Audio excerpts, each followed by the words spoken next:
Avast me hearties! No, wait, that's the wrong greeting. How are you supposed to actually greet people in medieval old England, I wonder? I can't recall. Hello and welcome to the show today, people. I did a little trip to, one of several different English heritage sites that just happened to be in my locality. That's one of the advantages of living in Britain. There's lots of historical places to visit, such as castles and more castles and stately homes and bits and pieces of what's left of Hadrian's Wall and buildings that are several hundred years old and possibly have been renovated to meet somebody else's tastes a couple of hundred years after they were built and so on like that. Anyhow, I'm rambling and I've kind of diverged from what I was really wanting to talk about. In one of my last trips to a local-ish castle, which is, by local I mean of course an hour and a half's drive from where I actually live, because there's none that close to me that I haven't been to 1,000 times before. I decided in the gift shop to actually go and buy some figurines, because I've seen lots of reviews of things like this in the past and I thought I may as well add my 2 pennies worth. Or should that be 2 threepence pieces, or 2 silver coins, or 1 gold piece, or whatever terminology might be best suited here. So we have 3 archers, 2 wearing, 2 using crossbows, 1 using a longbow, an axeman, a king and a horse. Now from the range I got, some of them you may notice are actually recolours, or otherwise using basic mould. There was 2 different versions of the horse, one with basically a blue combination, sort of suiting this fellow's colour combination. There was another archer with a different colour combination to this, which I think was also blue. You'll notice that these are basically the same mould, but they have slightly different armour pieces on. We'll come back to that later. We have, of course, His Majesty the King. We have a more traditional longbowman and a crusader with an axe that he's doing stuff with, and rather unusually this fellow seems to be left-handed. You know, which would be, for a crusader, rather unusual. You'd think he'd be hiding the fact that... Oh no, wait, sorry. I'm getting things mixed up in my head here. I don't know my left from my right today. I'm actually thinking of the king, but I'll come back to that later on. So this crusader, traditional sword on the left-hand side so he can draw it with his right, but right now, for whatever reason, he's decided to use an axe. The axe itself can't be removed, but it can be turned around a little bit. You can sort of move it back and forth ever so slightly. It's a fairly solid piece. The head, for example, doesn't have any kind of movement whatsoever. The legs have some slight give, and that's probably just to allow more for the positioning. The first time I put this fellow down, he fell over. Had to adjust the feet just a little bit, but, you know, he all stands up quite nicely now. He must have been drunk before, must have sobered up. This fellow, on the other hand, despite the inherent violence of the action that he's doing, he seems to have quite a neutral-looking face there, as if though he just can't be bothered with maiming and killing. But as you can see from the way everything is moving, he's obviously moving with quite a bit of force. Bit of a bizarreness at the bottom here. They just seem to have stopped bothering with the detailing, but there is perhaps a reason for that, which will come back later. It's made in China. Merry old China. Well, isn't that good? An Englishman made in China and then sent over to Britain to be flogged at about £5.50 in a charity shop in a museum. The museum being a castle. And of course I picked up this fellow here, and it's probably best to do a side-by-side comparison with this fellow. As you can see, they've got more or less the same kind of helmet. Slight differences, although they can't really be noticed that much. Ever so slight. This one's slightly pointier, but in general it's the same mould, it's the same body type, exactly the same positioning. This one's just got different armour on. He's actually got chest plates here and shin protectors, thigh protectors, pauldrons and gloves. I forget what the proper name is. This one, on the other hand, doesn't. He's just got little bits of metal protection over his knees and his wrists.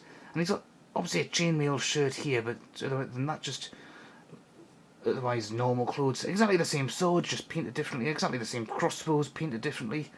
Like I say, those different variations of these for different colours. There was the blue version of this, the red version of this. In both cases, they have visors that can lift up.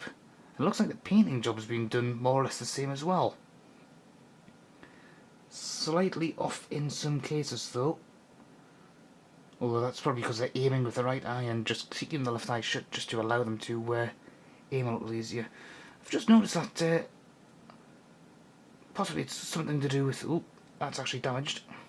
Yeah, there's ever so slight damage there. It's not quite connecting properly. The camera's probably not going to pick that up, but you'll notice that this one's pointing downwards slightly, this one's slightly upwards. Doesn't really make much difference. They're both good pieces. They both look quite nice, especially when you've got the visors down, because that hides any defects.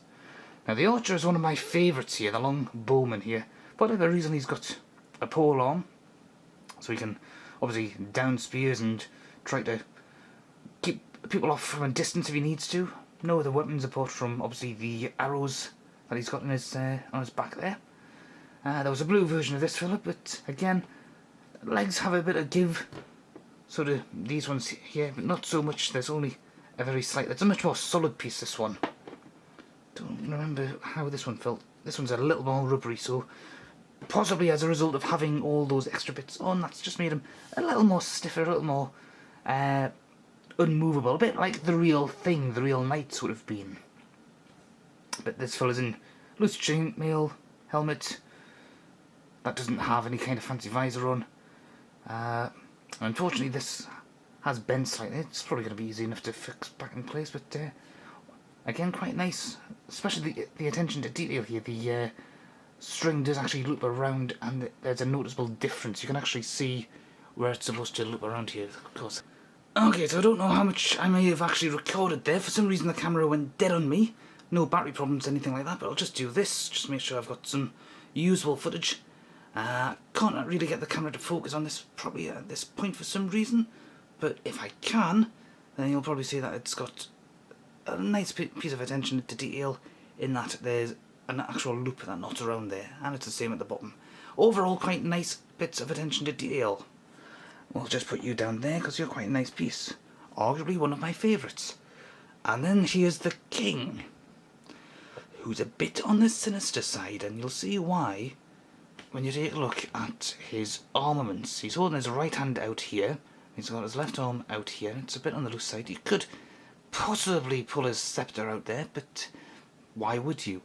He's very regaled, he's in armour, he's in full plate mail apart from the fact that he's got his crown on instead of a helmet, which seems a bit unlikely if you're going to go to war and you know that your head is going to be the target of multiple attacks.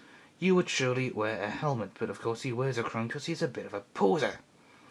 That said, I'm not entirely convinced he's ready for battle, because for one thing, if he is right-handed, why would he have his sword there instead of there? So he must be left-handed, and why would he have his sceptre held instead?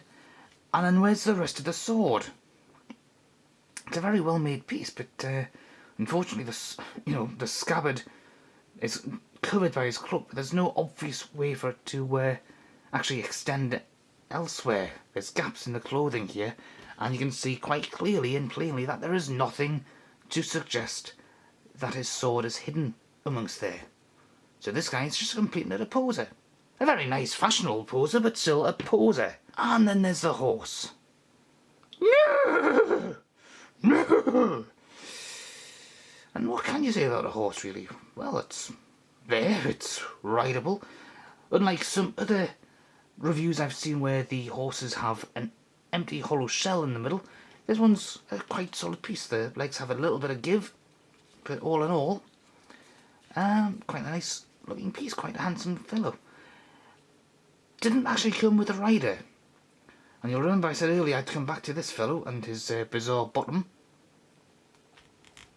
You can, with a bit of work, fit them in. Now admittedly it's a bit awkward, but it can be done. Okay.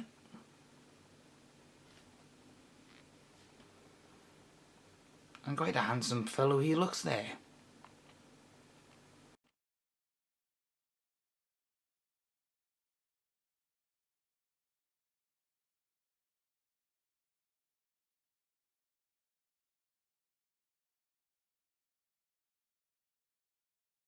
Of course you can take him out, put him down there, and switch over with one of the other characters, although their bottoms aren't as bizarre. And it may not look quite as good in all cases, but it does work. Okay, again we've got a little bit of a focus problem, but that's probably because the crossbow is just ever so slightly in the way there. And we can do the same with this fellow. I think it does work quite well. It does really work. Okay, and that's probably because they've got the same basic design structure for most of them. Even with this fellow, although it does look incredibly odd, because who in their right mind would ride a horse and use a bow that big?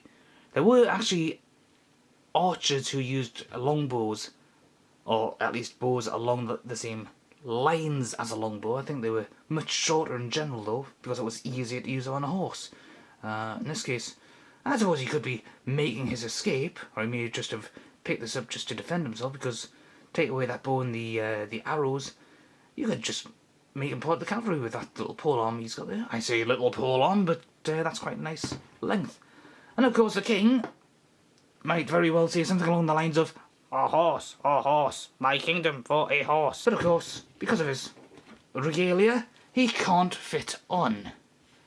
He can sort of stand on it awkwardly and sort of look like he's mounting it, but otherwise, yeah, that's a bit of a fail for him. Like I said, he's a poser.